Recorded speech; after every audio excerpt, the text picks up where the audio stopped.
Merci de nous rejoindre sur BNews pour cette édition spéciale en ajoutant les deux putschs au Mali et celui en Guinée. Cela fait le 5e coup d'État en Afrique de l'Ouest depuis 2020. Au Burkina Faso, un groupe de militaires a annoncé la fin de la transition dirigée par le lieutenant-colonel Paul-Henri Sandaogo Damiba depuis janvier dernier. Quelle est la situation actuelle après 3 jours d'incertitude? Qui dirige le Burkina Faso? Eh bien, nous aurons toutes ces réponses ce soir avec d'abord Karl Rudolph, journaliste indépendant. Karl Rudolph, bonsoir. Bonsoir à vous, Jean-Edmond Topé. Bonsoir aux amis internautes et aux autres invités. Merci d'avoir accepté notre invitation. Juste en face de vous, le contrôleur général de police Clovis Adanzounon. Merci d'avoir accepté notre invitation. Merci. Je rappelle que vous êtes expert des questions de sécurité et que vous êtes également le directeur de l'école de détectives privés qui est basée à Cotonou. Et puis enfin, en ligne depuis Ouagadougou, nous avons Boukari Ouoba. Il est analyste politique et c'est justement avec lui que nous allons démarrer ce plateau. Boukari Ouoba, bonsoir. Bonsoir à vous. Alors, Boukari Ouoba, depuis le vendredi dernier, la situation a très vite évolué jusqu'à cette conférence de presse qu'on a suivie hier du capitaine Ibrahim Traoré. Que doit-on retenir exactement concernant la situation aujourd'hui au Burkina Faso? Nous sommes le lundi 3 octobre. Merci. Je peux dire que c'est beaucoup plus simple de parler de la situation au Burkina ce matin qu'il n'en était il y a un jour ou deux, puisque effectivement la situation s'est plus ou moins décantée avec la confirmation du capitaine Ibrahim Traoré comme étant le nouveau président du MPSR, le mouvement patriotique pour la sauvegarde et la restauration. Il remplace donc le lieutenant-colonel Paul-Henri Sandaogo Damiba à la tête donc de cet organe militaire-là.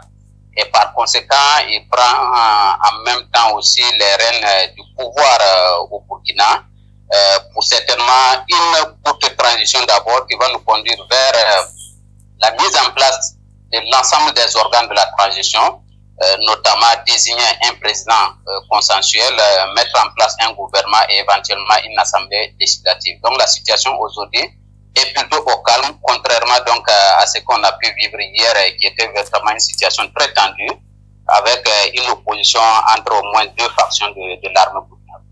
Alors c'est vrai que la situation était tendue, comme vous étiez en train de le rappeler tantôt. Il y a eu des tirs, le capitaine Ibrahim Traoré l'a reconnu lui-même dans Ouagadougou. Est-ce qu'il y a eu des morts finalement au cours de ces 3 jours? Il y a eu des morts malheureusement, il y a eu des blessés, sauf qu'au moment où nous parlons, il n'y a pas encore de bilan, en tout cas pas de bilan officiel par rapport donc au bilan humain de ces événements-là. Mais nous espérons que nous allons avoir un bilan. Autrement, ce qui est de source officieuse, il y aurait eu un militaire décédé, et ça c'est depuis le 30 septembre.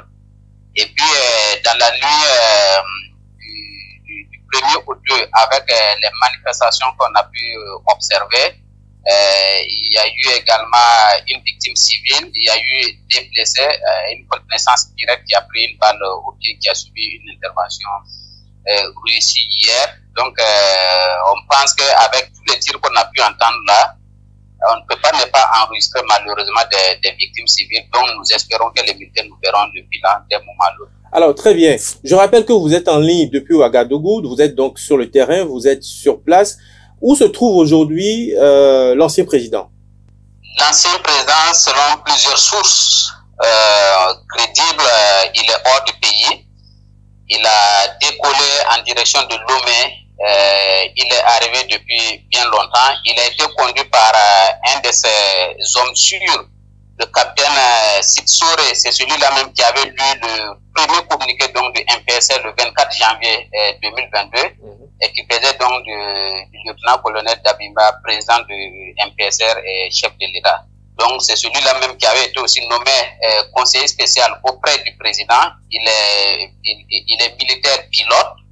Et donc, ils se sont envolés pour Lomé donc avec un avion de l'armée burkinabé. Alors, très bien. Pendant ces 3 derniers jours, on a entendu beaucoup de choses. On a lu également beaucoup de choses sur les réseaux sociaux à Cotonou et un peu partout sur le continent. Il y a eu notamment l'influence de 2 pays, de 2 puissances internationales. Je vais parler de la France et de la Russie. On va revenir sur ce détail dans quelques instants. Mais aujourd'hui, nous savons très bien que c'est le capitaine Ibrahim Traoré qui a été nommé président du MPSR maintenant, et 34 ans, qui est le chef de l'unité des forces spéciales anti-djihadistes Cobra. C'est dans la région de Kaya, au nord du Burkina Faso. Après ça, que sait-on exactement de lui? Qu'est-ce qu'on sait de lui? C'est qu'il est très jeune, 34 ans. Il n'y a pas longtemps aussi qu'il est dans l'armée. Il a, on va dire, pratiquement 10 ans de carrière, puisqu'il est entré dans l'armée en 2010 à l'Académie Georges Namono, qui est un centre de formation situé à Pau. Pau, qui est une ville célèbre en matière militaire au Burkina Faso. C'est de là-bas que les capitaines de 83 sont arrivés à Ouaga pour prendre le pouvoir. Mais il a fait sa formation en 2010-2012, donc c'est depuis 2012 qu'on va dire qu'il a été véritablement incorporé dans l'armée. 2012 à 2022, ça fait exactement 10 ans. Donc, son expérience militaire, c'est qu'il a participé à des missions de la MINUSMA. Il a suivi également une formation au Maroc et certainement plusieurs autres formations. Et sur le terrain au Burkina, depuis donc que nous sommes dans cette période de lutte contre le terrorisme, il est sur le théâtre des opérations. Vous vous rappelez tout à l'heure là qu'il commande une unité dénommée Cobra, donc qui fait, on peut le dire, du bon travail, notamment dans la région du centre-nord et d'une manière générale, c'est l'ensemble du territoire national. Il commande également un bataillon d'artillerie qui est basé toujours à Kaya. Donc, c'est un homme de terrain et selon les témoignages qu'on a de ces hommes, de ceux qu'il commande, c'est quelqu'un qui est très proche de ces hommes parce que c'est quelqu'un qui va au front lui-même. On ne le connaît pas trop et donc ce sont ses premiers pas et on attend véritablement de les découvrir. Ses premières paroles sont assez rassurantes parce que en termes de qualité de l'opposition d'expression, c'est nettement mieux que ce que le lieutenant-colonel Paul-Henri Sandaogo Damiba nous a démontré et qui finalement, dont les sorties finalement ne faisaient qu'agacer les Burkina avec des Burkina en début. Très bien. Ouba Boukari, vous restez en ligne. Je vais revenir d'abord ici en plateau avec mes deux invités. Je vais commencer par le contrôleur général de police Clovis Adanzouno. On a entendu celui qui était en ligne avec nous tout à l'heure, Ouba Boukari, dire que nous avons affaire à un homme qui vient de passer 10 ans dans l'armée. 10 ans, il se retrouve aujourd'hui président à la faveur d'un putsch. Est-ce que nous avons affaire à un homme expérimenté? Bon, l'expérience est relative. Il a été un homme de terrain. Il est un homme qui a été formé au Burkina. Ça veut dire que il connaît la réalité du pays. Il a ses hommes. Il a déclaré que s'il a pris le pouvoir, c'est pas un manque de moyens dans l'armée. Donc, il connaît le problème de l'armée burkinabé et il pense qu'il va régler le problème. Alors, si on n'a pas eu déjà une solution avec son prédécesseur, qu'est-ce qui nous rassure aujourd'hui quand on écoute ses premières déclarations, véritablement? Non, on n'est pas rassuré parce que au Burkina, l'armée a déjà pris l'habitude du pouvoir depuis près de 30 ans, comme dans la plupart des pays de la CEDEAO. Donc, chaque fois que l'armée se sent un peu frustrée, elle prend le pouvoir. La réalité est autre chose. Aujourd'hui, Damiba a dit dans son livre « Forces armées africaines, lutte contre le terrorisme, réponse incertaine ». C'est-à-dire que le terrorisme aujourd'hui ne peut pas être vaincu par les armées. Nos armées qui sont actuellement sous-développées, sous-équipées, et ces armées ont pris le coup du pouvoir et les hauts gradés sont des affairistes parce qu'ils ont participé au pouvoir, ils ont pris le goût du luxe et le goût du détournement, la corruption et l'indiscipline. Donc, le problème est sérieux. Alors, ce que vous dites est très important. On va revenir à ça tout à l'heure. Vous dites que les armées en Afrique ne peuvent pas venir à bout du terrorisme. Et pourtant, on sait que dans plusieurs pays africains, on met aujourd'hui beaucoup de moyens. C'est d'ailleurs la course aux moyens pour pouvoir lutter contre le terrorisme. On va revenir sur le sujet, même concernant le cas du Bénin. Mais je vais me tourner d'abord vers Karl Rudolph. Est-ce que cette situation était prévisible? Est-ce qu'on pouvait s'attendre à ce coup d'État il y a encore quelques heures? Dire non, c'est carrément mentir. Ce coup d'État était prévisible depuis très longtemps. Moi, je pense qu'il est arrivé un peu tard d'ailleurs, parce que le colonel Damiba a offert toutes les garanties, je dis bien toutes les garanties pour se faire renverser. On commence d'abord par sa gestion politique du pouvoir. Quand vous arrivez dans un pays qui est presque à terre, abattu par le terrorisme, parce qu'il faut pas oublier, le Burkina Faso a plus de 50% de sa superficie contrôlée par les terroristes actuellement, et vous arrivez avec des promesses de restaurer l'intégrité du pays, et à défaut de faire, de respecter cette promesse, vous commencez à faire de la politique à outrance, parce que quand le président Damiba commet l'erreur de faire entrer Blaise Compaoré, qui a maille à partie avec la justice, qui n'a pas rendu des comptes à la justice, on le fait rentrer comme un prince, il ne passe pas devant les juges, la magistrature s'en émeut, on n'en tient pas compte, le peuple rejette catégoriquement cet acte, le président n'en tient pas compte, il va au Burkina, il va en Côte d'Ivoire, il rencontre le président Ouattara, il passe du temps avec Blaise Compaoré, donc les gens se disent, ce monsieur, il nous a promis de lutter contre le terrorisme, mais il est venu restaurer un ordre ancien. Donc, ça fait partie des faits principaux pour lesquels ce monsieur a commencé à avoir des problèmes. On n'avait plus trop confiance en lui. Et l'autre goutte d'eau qui fait déborder le vase, c'est l'attaque qu'il y a eu la semaine dernière à Cascade, où un convoi qui devait desservir une ville prise en étau par des terroristes a été attaqué, on tue des militaires, des civils sont portés disparus, et puis on détruit tout le convoi. Et les militaires nous disent que cela n'aurait pas dû arriver si on avait tout au moins une bonne logistique. Donc, quand on voit tout les développements qu'il y a eu depuis qu'il a pris le pouvoir, il a offert toutes les garanties pour se faire renverser. Je vais me retourner rapidement vers vous, Wouba Boukari. Vous êtes en ligne, Wouba Boukari? Tout à fait. Est-ce que, comme le disait tout à l'heure, j'espère que vous avez écouté Karl Rudolph, est-ce que le président Damiba avait déjà une cote de popularité qui était en baisse au Burkina? Ça sautait pratiquement aux yeux. Karl, effectivement, a cité un certain nombre de faits qui ont contribué d'une certaine manière à baisser sa cote de popularité, parce qu'il faut quand même rappeler que le 24 janvier, lorsqu'il prend le pouvoir, il a été pratiquement plébiscité, parce qu'il y a eu des gens qui sont sortis dans la rue pour manifester en soutien, et pour la majorité des Burkinabés, ils ont préféré plutôt observer, mais en tout cas sans le rejeter. Donc c'était plus ou moins un bon accueil qui lui avait été réservé ce 24 janvier-là. Mais quand vous faites le point entre le 24 janvier et la date de sa chute, ce 30 septembre, on peut le dire comme ça, il ne représentait plus grand chose dans le cœur des Burkinabés, sinon qu'une grande déception. A commencé justement par cette affaire de réhabilitation de Blaise Compaoré, dont il était pratiquement seul porteur de ce projet, seul contre tous. S'il n'est pas seul, il n'y a que seulement les gens du camp de Blaise Compaoré, donc ses alliés infidèles et indéportables, donc qui le soutenaient dans ce projet-là. Il y a surtout le fait que sur le plan de la lutte contre le terrorisme, on n'a engrangé aucun résultat.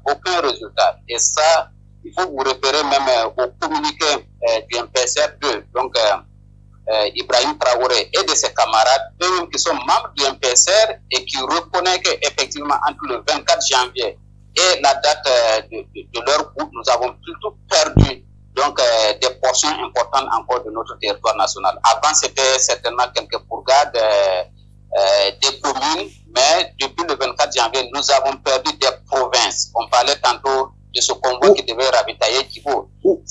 Ouba Boukari, un peu plus tôt, il y a le contrôleur général de police, Clovis Adanzounon, qui disait sur ce plateau que la question du terrorisme ne peut plus être réglée aujourd'hui par les armées africaines. Est-ce que vous pensez que l'équipe aujourd'hui de Traoré pourra véritablement faire quelque chose?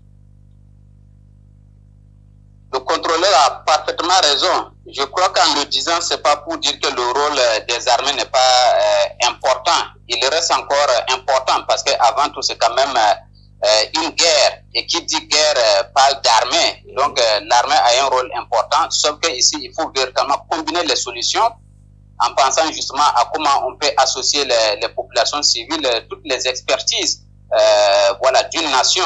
Et nous pensons au Burkina que notre armée ne fait même pas le minimum qu'une armée devrait faire. C'est en fait là où nous trouvons qu'il y a problème. Aujourd'hui, personne ne peut garantir que le capitaine Ibrahim Traoré et ses camarades feront mieux. Mais au moins, on veut voir de la volonté. On veut voir des gens qui sont venus pour réellement combattre les terroristes. La situation au Mali, que les Burkinabés aiment prendre en exemple, ce n'est pas tant que la situation s'est fortement améliorée. Mais au moins, lorsqu'on regarde les militaires maliens, le régime militaire qui est au Mali, on n'a pas l'impression qu'ils font la politique, en tout cas, telle que Paul-Henri Sandaogo et puis ses camarades le faisaient ici au Burkina. Donc, c'est de se départir des décisions purement politiciennes et de s'engager sur le front de la lutte contre le terrorisme. Avec ça, qu'on ait des résultats ou pas, je pense que la seule volonté peut emporter la compréhension et l'adhésion des populations. C'est ce que nous attendons de voir avec très bien.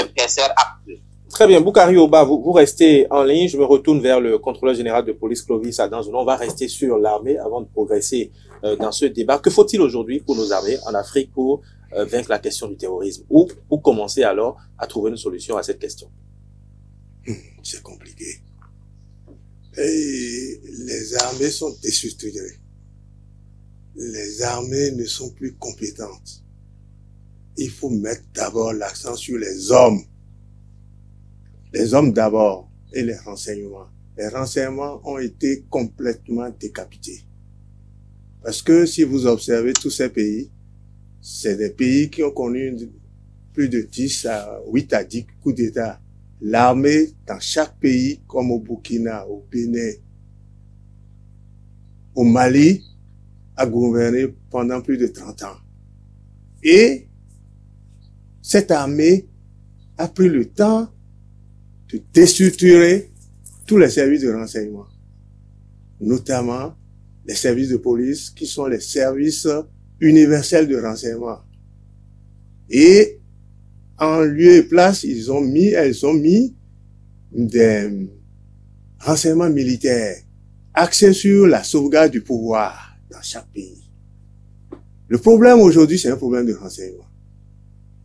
Et c'est une guerre hybride, asymétrique, une guérilla, pour ne pas dire techno-guérilla. Ces terroristes sont plus formés, équipés que toutes nos armées aujourd'hui. Ils ont des renseignements satellitaires. Ils ont des téléphones satellitaires. Ils sont appuyés par des puissances d'argent du Golfe et des puissances mondiales. Pendant ce temps, nos armées, pendant 30 ans, ont pris le goût du pouvoir, ne connaissent plus le combat. Ça veut dire quoi? Il faut mettre l'homme qu'il faut à la place qu'il faut. Ces armées étaient recrutées en fonction des ethnies de ces présidents qui ont gouverné pendant 30 ans. Ces hommes ne sont pas nécessairement compétents, mais ils sont là pour sauvegarder un pouvoir étant de la même ethnie que le président. Vous voyez, pendant 30 ans, tous les compétents qui ne sont pas de telle ethnie sont chassés ou emprisonnés. Problème. Aujourd'hui, la démocratie est arrivée. On se rend compte maintenant qu'on n'a pas une armée équipée. La France, qui est la puissance coloniale, elle-même n'est pas équipée. On a dit qu'elle ne peut pas tenir une guerre de 10 jours, son équipement. Et c'est elle qui est notre conseillère, notre bailleur. Vous pensez que les pays africains devraient explorer aujourd'hui d'autres pistes? Mais c'est normal. Celui qui vous dirige n'a pas les moyens. La France est vassalisée. Vous suivez ce qui se passe aujourd'hui. Tous les Européens sont vassalisés par rapport aux Américains. Donc, si vous suivez quelqu'un qui reçoit des ordres, d'ailleurs, vous-même, vous êtes quoi? Vous êtes à deux niveaux de soumission. vous êtes soumis d'abord à la puissance. Oui, allez-y. Et cette puissance est soumise à une autre puissance. Pour acheter des armes en France, il faut passer par un système. Il faut l'aval du gouvernement, il faut passer par la direction de l'équipement. Et bon, notre président s'est plaint l'autre jour, il voulait acheter des hélicoptères. Lui-même a dit non, vous avez suivi, il dit que mais c'est pas facile d'acheter parce qu'il faut des formalités vraiment complexes. Donc, oui. Le problème, c'est un problème d'équipement d'abord et un problème de formation des hommes et un problème de renseignement. Très bien. Parce que face à une guerre asymétrique, on ne peut pas mener une guerre conventionnelle. L'ennemi n'est pas vu et on aligne les chars. Ceux que vous voulez tuer sont invisibles et vous alignez les chars. Vous voulez tuer qui? C'est là le paradoxe. Très bien. Karl Rudolph, je vous ai vu prendre des notes. Est-ce que vous voulez réagir très rapidement? Oui. Alors, je suis à peu près d'accord avec le contrôleur Adam Zouno, en ce sens qu'actuellement, je pense que nos armées sont en train de prendre le pli. Quand je parle de nos armées, c'est les armées du Sahel, par exemple. Dans chaque armée, il y a désormais des forces spéciales. Quand vous prenez le capitaine Traoré qui a fait le coup d'État, il fait partie d'un corps d'élite de l'armée. La force Cobra, c'est un corps d'élite. Tout Burkinabé vous dira que ce corps-là, quand même, abat un travail appréciable dans les régions nord du pays. Le problème, c'est, je suis d'accord avec le contrôleur, un problème de moyens, mais surtout un problème de leadership, de management et de volonté.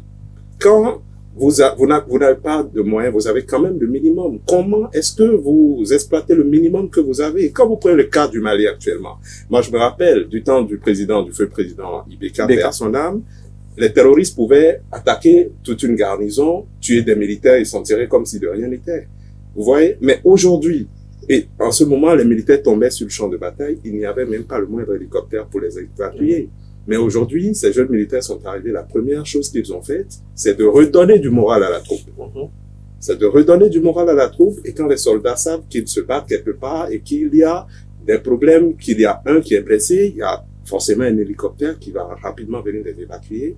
On n'entend plus les problèmes on n'a plus les moyens, les terroristes sont venus nous attaquer, on a appelé, on n'a pas eu de soutien. Ça, ils ont réglé ce problème. Est-ce qu'ils ont plus de moyens que le Burkina Faso? Je pense pas, mais le peu de moyens qu'ils ont, la superficie immense de leur territoire, ils essayent de le quadriller. Le combat n'est pas encore gagné. Une lutte contre le terrorisme, même les Américains, ils n'ont pas gagné la guerre contre les Afghans, contre les talibans en Afghanistan.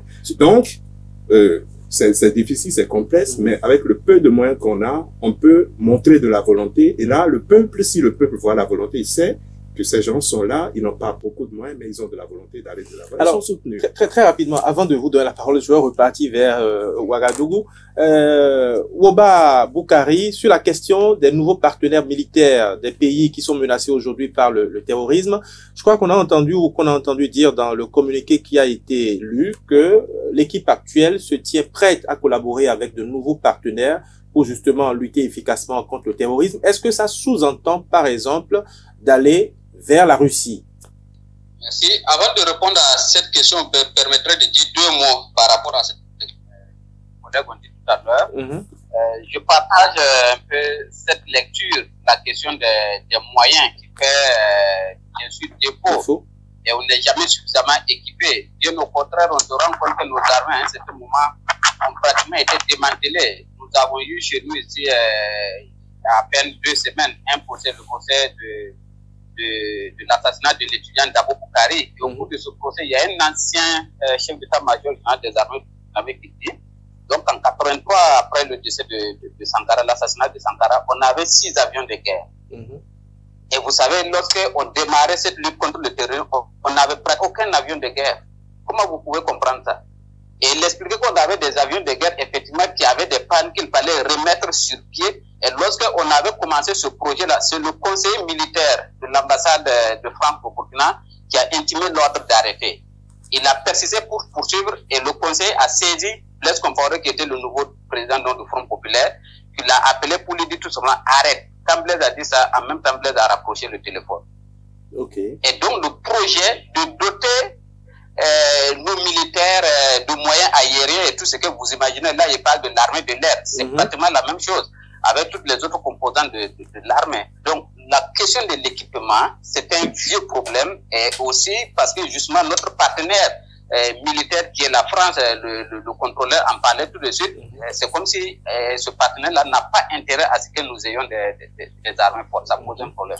Mais je termine avec ça en évoquant un aspect. Je n'ai pas toujours été d'accord avec le lieutenant-colonel Damiba dans cette déclaration, mais il a dit quelque chose dans son discours du 27 janvier. C'était son premier discours après sa prise de pouvoir, et c'est fondamental. Il a dit, aucun char, aucun avion de chasse ne vaut l'amour pour la patrie. Et aujourd'hui, au programme, on peut affirmer qu'au-delà du fait que nos armées, nos FDS d'une manière générale, les forces de défense et de sécurité ne soient pas suffisamment équipés, nous avons bien l'impression qu'il y a un manque de volonté. Rien que cette nuit du 30 septembre-là, si vous avez vu l'armement que les deux factions ont sorti dans la ville de Ouagadougou pour se défier, on se demande est-ce que ça ne peut pas servir au fond. C'est vrai qu'on a affaire à un ennemi invisible, et ça aussi il faut le dire. Au Burkina, les terroristes ne sont plus du tout invisibles. Les terroristes ne sont pas invisibles. Ils sont à Djibo, ils sont à Madjouari, ils sont à Woundé, ils sont n'importe où. Je peux vous indexer avec précision des localités du Burkina où vous avez, il n'y a que des terroristes là-bas. Notre armée est au courant de ça. Souvent même, on se demande, est-ce qu'on a besoin de renseignements? Parce qu'avant qu'une attaque ne vienne, on reçoit tellement des alertes, et ces alertes sont données par des populations qui vous disent, il y a un groupe de terroristes qui sont passés ici. En binôme sur des motos, ils valent une centaine. Et un jour, 2 jours après, vous allez apprendre que telle localité a été attaquée. Nos armées ont des informations, mais nos armées n'agissent pas sur le terrain. Ouabou Boukari, rapidement, oui, rapidement. sur la collaboration. Oui, voilà, sur la collaboration avec les nouveaux partenaires. J'ai entendu parce ce que les avant, nouveaux venus ont dit. Oui. En fait, il n'y a rien de nouveau. Oui. Il n'y a rien de nouveau. Depuis Roch-Marc Christian Kaboré, le président Roch-Marc a toujours dit que le Burkina est prêt à collaborer avec tout le monde, et que le Burkina collabore d'ailleurs avec tout le monde.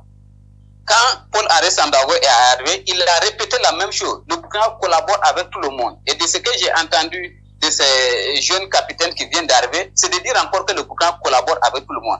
Parce que la collaboration, ça ne veut pas dire arrêter avec les partenaires qu'on a aujourd'hui et explorer d'autres partenaires.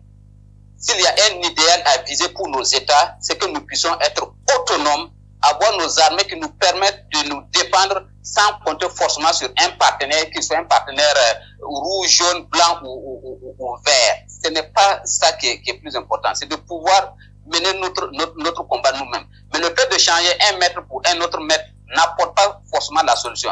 Mais bien évidemment, si vous avez un maître avec lequel, pendant 50 ans et plus, vous n'avez engrangé pratiquement aucun résultat, c'est légitime. C'est même normal. C'est une question de bon sens, tout simplement. De penser qu'effectivement, on puisse changer de maître, ou tout au moins s'attacher les services éventuellement d'un autre maître. Et c'est dans ce débat-là que nous sommes, en parlant très souvent de coopération française, de coopération russe et bien d'autres coopérations possibles. Très bien. Restez toujours en lien avec nous, contrôleur Clovis Adanzouno. On a entendu tout à l'heure Ouabou Boukari affirmer quand même que les moyens sont à la disposition aujourd'hui de l'armée burkinabé.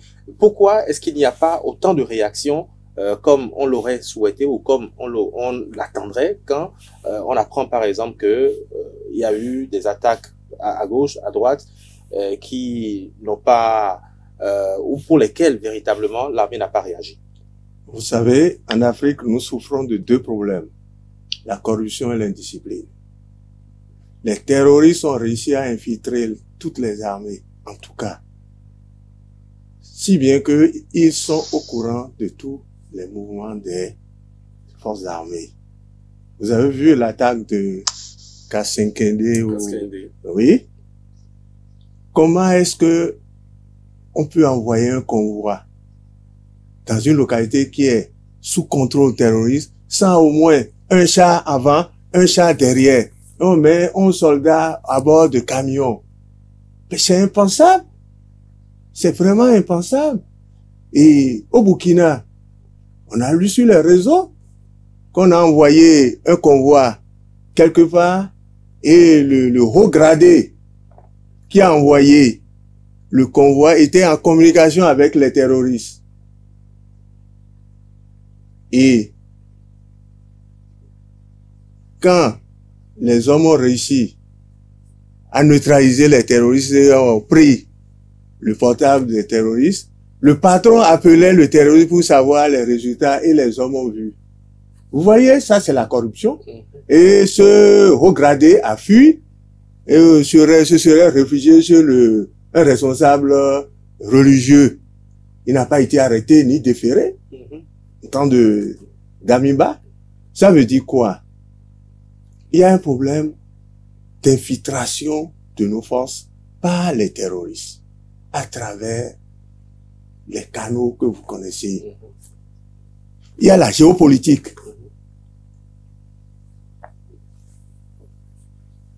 La lutte d'influence des blocs et la soumission de nos peuples pour prendre leurs ressources minières.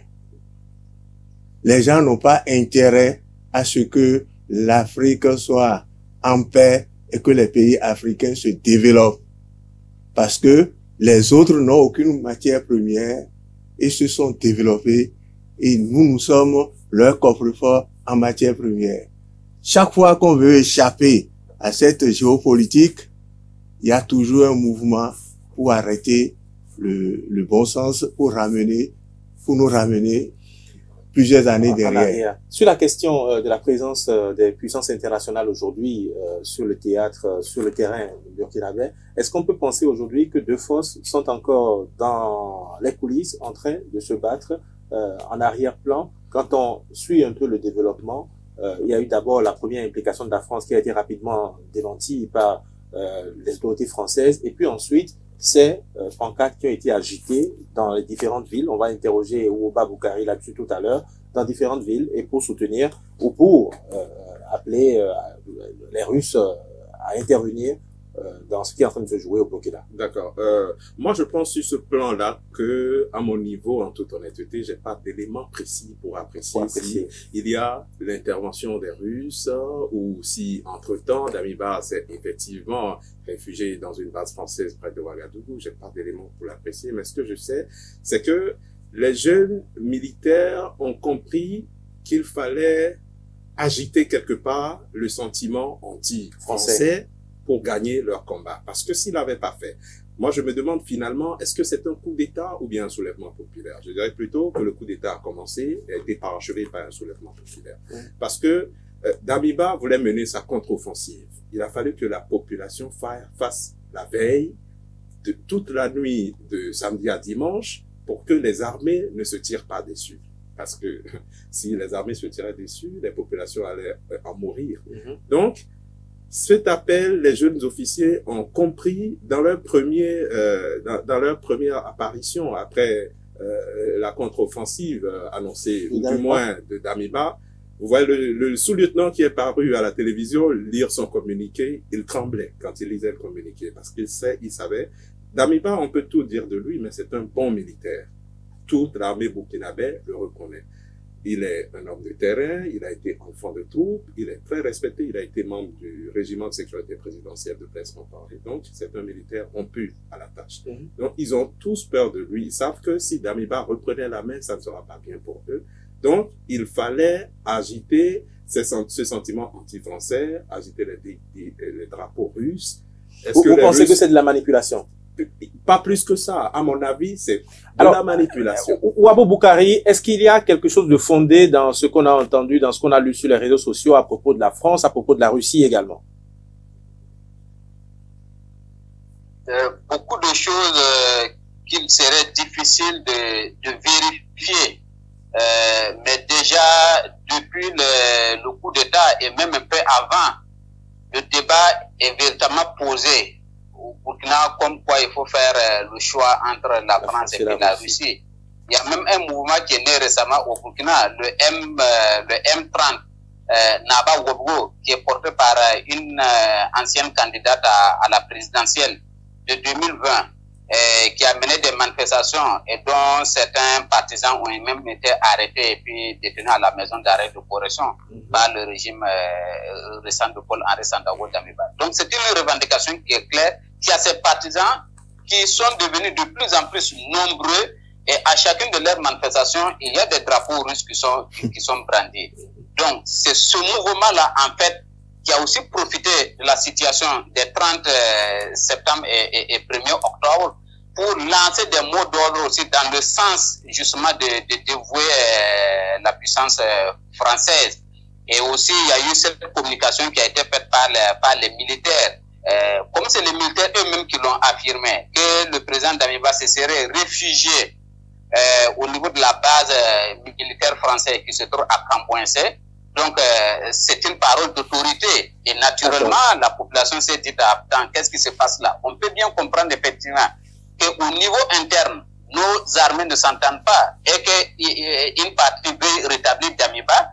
Mais si c'est la France qui est derrière ça, ça pose problème. Ça contribue effectivement à jeter beaucoup de populations, surtout les jeunes, dans les rues. Et ce sont ces jeunes-là qui sont sortis s'interposer. Et comme Karl le disait tout à l'heure, ça a permis d'éviter la confrontation. Et bien au contraire, ça a arrangé dans le camp de ceux qui venaient d'arriver, donc le capitaine Ibrahim Traoré. D'accord. Mais après, tout cela, ça a été plus ou moins démenti, comme quoi Damiba n'a pas du tout été dans le camp de Camboinse. Parce qu'à Camboinse, en fait, il y a aussi une base est-ce qu'il faut appeler ça base? Il y a un camp donc de l'armée burkinabé et il y a la base de l'armée française. Et on disait d'ailleurs que Damiba ne dormait pas à Kossiam, au palais présidentiel qui est au centre-ville de Ouagadougou, mais qu'il passait plutôt ses nuits donc dans ce camp de l'armée burkinabé qui est à Camboinse. D'accord. Donc c'est peut-être dans ce camp-là plutôt qu'il se trouvait et non pas forcément au niveau. D'accord.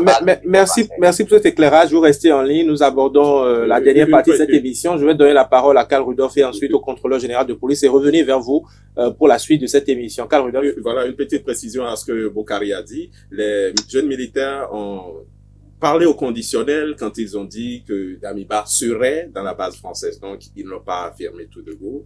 Et je me rappelle, quand le capitaine Traoré a fait sa déclaration, il a plutôt démenti.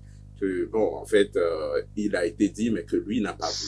Donc, c'est un peu comme ça. Alors, contrôleur général de police, Clovis Adanzounon, oui. On parle beaucoup des militaires, on parle également des puissances internationales. On a peu entendu, ou on n'a même pas du tout entendu jusque-là les hommes politiques. En principe, cette émission, on devait avoir un député du CDP, le parti de Blaise Compaoré, à la personne du député Zungrana, mais qui n'a pas du tout réagi à notre ou à nos sollicitations.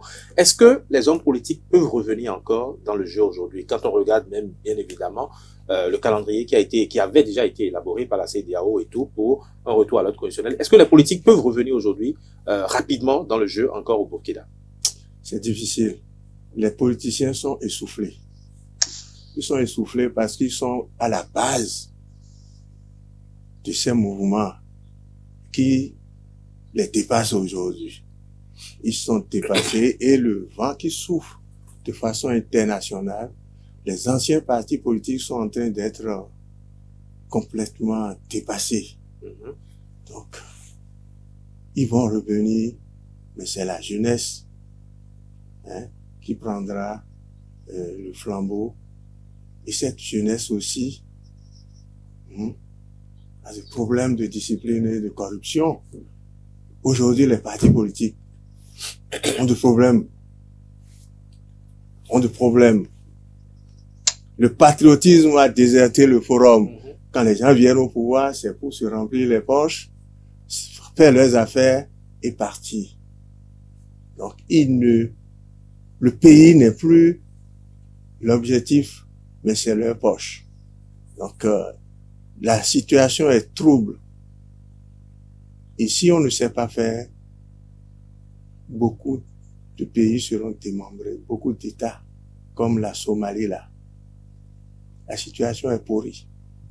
Au Mali, au Burkina, le Mali n'a pas de résultat malgré la volonté des militaires. Ils ont la volonté, les militaires ont la volonté, ils ont eu l'équipement, mais les terroristes sont plus renseignés qu'eux. C'est le problème, ça. Alors, comment faire pour inverser la tendance? Il faut que la population participe et que les services de renseignement soient vraiment fouettés et mis en place pour arriver à localiser et à détruire. quand notre correspondant qui dit que les pays, les zones sont identifiées, que les terroristes sont connus, leur emplacement connu au Burkina, et avec ce qu'ils ont sorti déjà pour cela, pourquoi ils ne sont pas partis les neutraliser? Il y a un problème. Là, il faudrait qu'ils nous expliquent. Parce que on sait que le terroriste est dans tel endroit et on ne le tue pas. Pourquoi? Alors, il nous reste environ 15 minutes. Alors, je voudrais qu'ils nous disent un peu. Vous avez écouté la question du contrôleur Clovis Adanzounon. Après, je vais revenir à Karl Rudolph sur le volet politique. Mais d'abord, avant de répondre à la question du contrôleur Clovis Adanzounon, dites-nous également, Boukari Ouoba, les partis politiques que font les partis politiques aujourd'hui à Ouagadougou? Pourquoi on les entend pas du tout? C'est un malheureux constat. Les partis politiques devraient être une solution. Mais chez nous, les partis politiques, dans leur majorité, ont toujours fait partie du problème. Ils n'ont jamais contribué à résoudre une crise, à résoudre un problème, sinon qu'à l'aggraver. Et au Burkina, depuis un certain moment, tous les partis qui ont une certaine importance se sont délégitimés. Pourquoi? Parce que vous savez, il y avait donc le CDP qui est tombé, qui a suscité un certain nombre de petits partis. Le MPP arrive au pouvoir. Quand le MPP arrive au pouvoir, on a un chef de file de l'opposition qui est Zéphirin Diabré, donc président de l'UPC. Zéphirin Diabré fait encore 1 an à l'opposition, mais déjà pendant le premier mandat de Roch Marc Christian-Kabore, il le rejoint par Maître Benwende Sankara, le président de l'UNIR PS, qui est le principal parti sankariste. Donc le principal parti sankariste qui rejoint donc Roch Marc Christian-Kabore, alors que lui-même il était un ancien chef de file de l'opposition. Dans le second mandat du président Roch Marc Christian-Kabore, il est rejoint par un autre ancien chef de file de l'opposition, donc Zéphirin Diabré, qui a été le fer de lance de l'opposition politique. Donc 2 anciens chefs de file de l'opposition qui rejoignent Roch Marc Christian-Kabore et qui tombent avec Roch Marc Christian-Kabore le 24 janvier 2022. Donc, c'est pratiquement toute la classe politique qui est tombée lorsque ce coup d'État du 24 janvier là intervient. Il n'y avait dans l'opposition que l'ancien parti de Blaise Compaoré, donc le CDP, qui lui aussi, vous savez, d'une certaine manière, est vomi pratiquement par la majorité du Burkinabé. Qui est d'ailleurs responsable sans quoi Blaise n'aurait pas perdu le pouvoir. Donc, la classe politique, elle est délégitimée et depuis que cette crise se pose là, il n'y a eu aucune action majeure qui a été menée par les partis politiques. Les partis politiques sont cloîtrés dans leur zone de confort. Pas de prise de position courageuse parce que personne ne veut faire la prison et ils attendent que les organisations de la société civile fassent le travail et qu'au moment venu, ils ressortent encore, reconquérir le pouvoir et puis le même cycle reprend. Alors, sur la question du terrorisme, le contrôleur général de police est revenu sur le sujet. Vous avez tantôt dit que les terroristes étaient bien localisés dans certaines zones et tout, mais que l'armée n'intervenait pas. Aujourd'hui, avec ce coup d'État, avec ce push qu'il y a eu, est-ce que la situation va véritablement changer?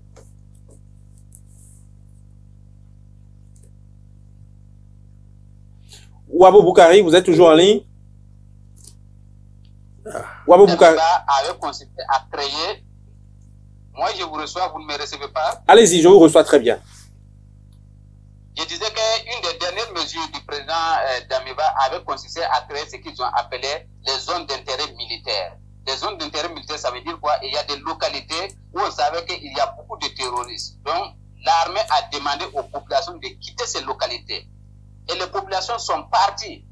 L'armée même a aidé d'une certaine manière certaines populations à quitter et à laisser ces zones-là pour que effectivement l'armée puisse mener des opérations. Mais depuis qu'il y a eu le départ des populations, l'armée n'a mené aucune opération dans ces zones qu'on a appelées zones d'intérêt militaire. Et bien avant ça, comme je le disais, il y a des localités réputées être des localités détenues par les terroristes à l'est du Burkina. Il y a cette forêt qu'on appelle la forêt de Kabwanga.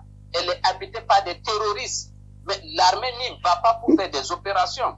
Une armée, un détachement qui est dans une ville comme Pama, c'est à l'est du Burkina. Pama est à 105 km de Fada Nungourma. C'est une route bitumée. Mais depuis au moins janvier, personne n'ose emprunter cette route-là. Même pas l'armée. L'armée ne prend jamais la route Fada, Pama, 105 km, tout simplement parce qu'il y a des terroristes sur la route. Pour aller à Pama, il n'y a que des vols de l'armée militaire. Donc, c'est éviter l'ennemi. Comme je le dis encore une fois de plus, les terroristes ne sont pas cachés au Burkina.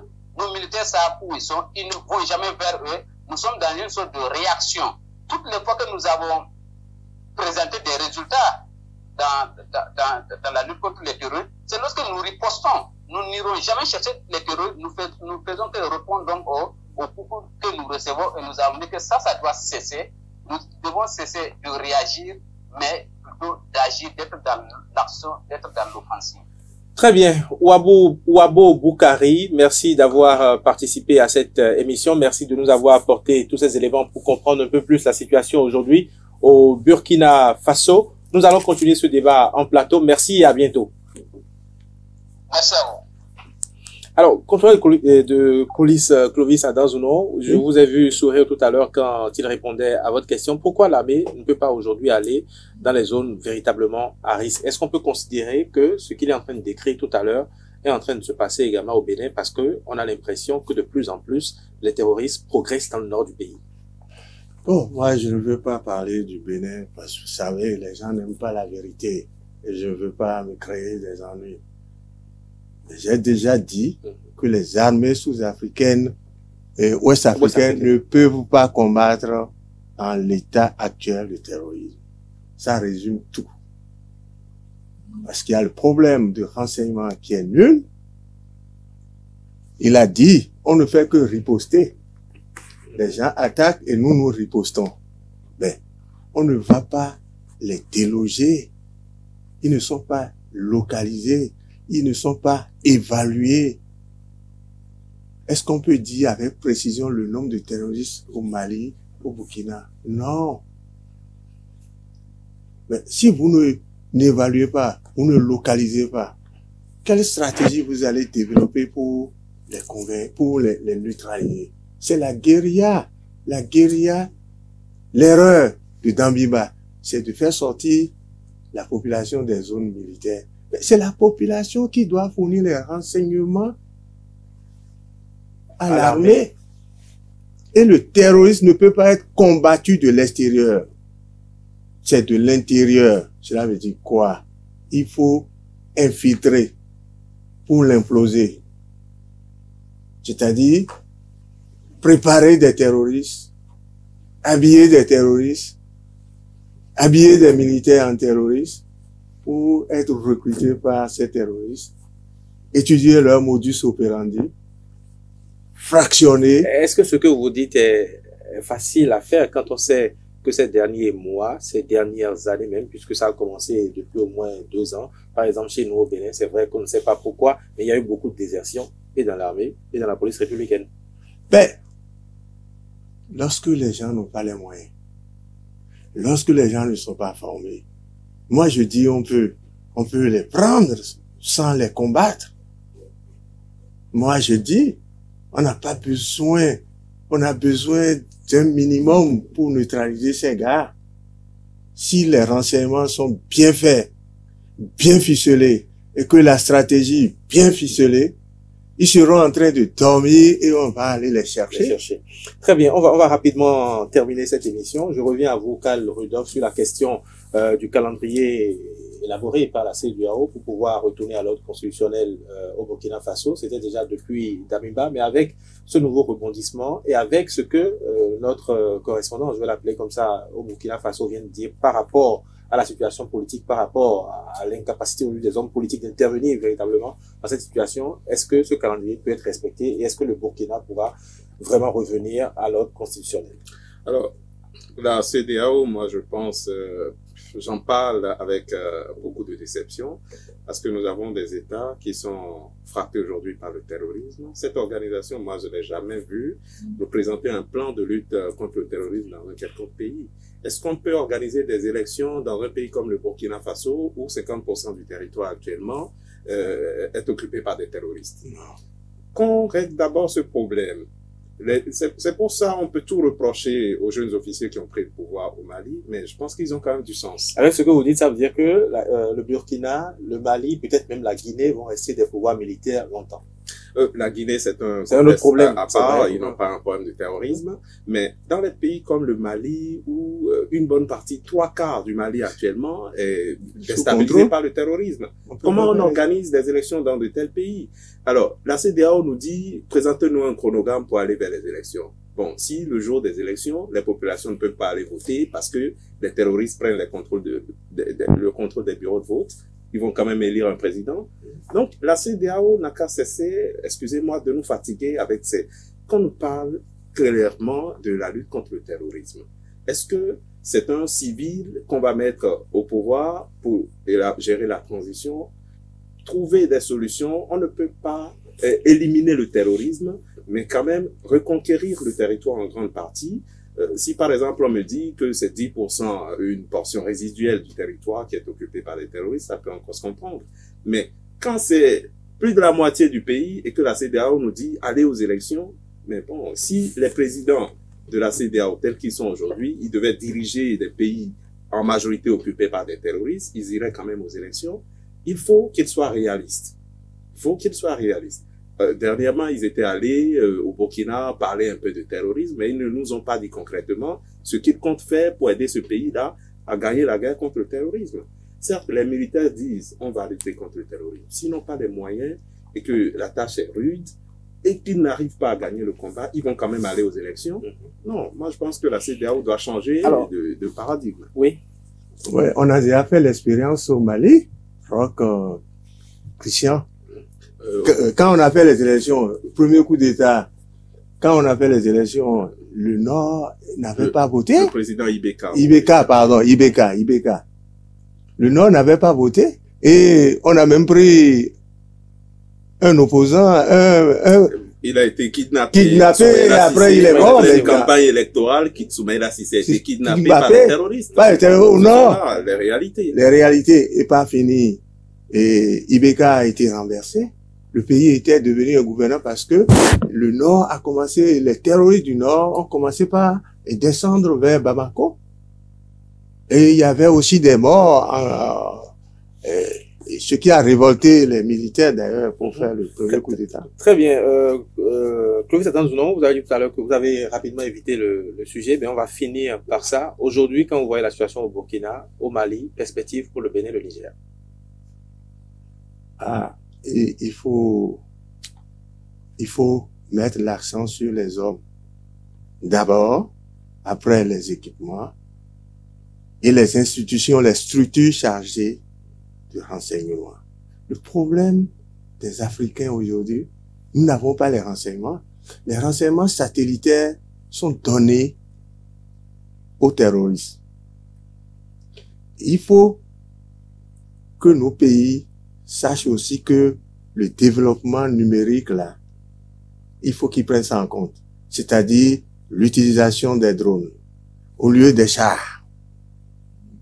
Les drones, la formation du personnel militaire et civil, la formation des policiers, la mise à disposition de ces hommes des moyens qui les mettent à l'abri de la corruption. Parce que lorsque le terroriste te propose 50 millions et que tu n'as que 400 000 francs de salaire, tu es tenté. Il y a ce problème. C'est pourquoi les gens n'hésitent pas à déserter face au feu d'en face. Et le risque-bénéfice. Le risque-bénéfice. Il faut mettre en confiance les hommes. Et on pourra avoir des résultats. Très bien, Karl Rudolph, je vais vous permettre de conclure cette émission sur la question du Bénin et du Niger. Est-ce que ces deux pays, est-ce qu'on doit être inquiet aujourd'hui pour ces deux pays, comme vous regardez les dernières incursions du djihadisme qu'il y a eu, surtout au Bénin? Le Niger a précisé que le Niger et le Mali sont dans le même bateau actuellement en ce qui concerne les attaques terroristes. C'est un pays qui est aussi attaqué depuis de longues années par les terroristes. Le Togo, peut-être, qui connaît très récemment des attaques terroristes. Je pense que, à la différence du Niger, du Mali, qui sont de grandes superficies, le Bénin et le Togo sont plutôt de petits pays. Est-ce que ce ne serait pas un avantage pour rapidement quadriller ces territoires occupés par les terroristes, les neutraliser et reprendre le contrôle. Je ne suis pas militaire, évidemment, mais le contrôleur général pourra nous en dire quelque chose si le temps le permet encore. Ça aurait pu être... C'est un petit pays, mais il y a eu quand même des attaques terroristes, même bien au-delà de nos frontières, dans les zones comme Materi, par exemple, où vous descendez déjà à près de 180 km de frontières. Les attaques, comme le dit le contrôleur, c'est les renseignements qui évitent les attaques. C'est ça. Si les renseignements en amont ne travaillent pas pour éviter les attaques, on les aura toujours. Maintenant, oui, les renseignements, comment on les gère? Et puis, quand vous avez les renseignements, comment vous les exploitez? Ce sont là les bonnes questions si vraiment on veut gagner la guerre contre le terrorisme. Parce que s'il faut être dans la réaction, on sera toujours dans la réaction. Et quand on est dans la réaction, on a une longueur de retard sur l'adversaire. Très bien. Merci, chers invités, d'avoir participé à ce plateau. Je rappelle que nous avions en ligne, il y a quelques minutes, Ouabo Boukari. Il est analyste politique. Il nous a aidé à comprendre la situation aujourd'hui au Burkina Faso. Et puis en studio, j'avais deux invités, le contrôleur général de police, Clovis Adanzono, qui est en même temps le promoteur et le directeur de l'école internationale de détectives de Cotonou, et Karl Rudolph, journaliste indépendant spécialiste des questions géopolitiques. Merci de nous avoir suivis et à bientôt. Merci. Ok, merci.